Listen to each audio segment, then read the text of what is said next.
ছোট পর্দার জনপ্রিয় জুটি ফারহান আহমেদ ও কিয়া পায়েল মানেই দর্শকদের জন্য বাড়তি উত্তেজনা।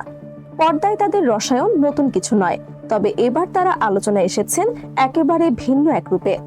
বিশেষ করে কিয়া পায়েলের এলোমেলো চুল, মলিন পোশাক আর মানসিক ভারসাম্যহীন এক নারীর পাগলি লুক ইতোমধ্যেই সামাজিক যোগাযোগ মাধ্যমে ঝড় তুলেছে। এই লোকের রেশ কাটতে না কাটতেই নতুন করে আলোচনায় আগুনে ঘি ঢাললেন স্বয়ং জোভান। সম্প্রতি নিজের সোশ্যাল মিডিয়ায় কিছু ছবি শেয়ার করেন তিনি। ছবিতে দেখা যায় শুটিং এর বিপরীতে পাগলি সাজে বেশ মনোযোগ দিয়ে ভাত খাচ্ছেন কিয়া পায়েল। আর ছবির ক্যাপশনে বাজিমাত, পাগলিটারে উদ্ধার কইরা ভাত খাইতে দিছি, কয় ভাত খাইবো না, বিরিয়ানি খাইবো।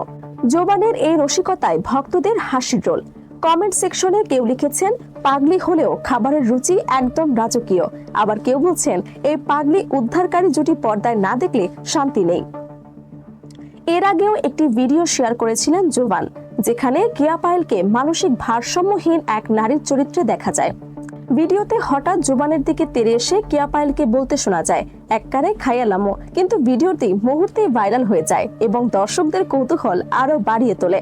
যদিও নাটকটির নাম এখনো আনুষ্ঠানিকভাবে প্রকাশ করা হয়নি, তবে জোবান এবং কিয়া পায়েলের এই অফ স্ক্রিন খুনসুটি স্পষ্ট করে দিচ্ছে পর্দায় আসছে ভিন্ন স্বাদের, ভিন্ন ঘরানার কিছু একটা।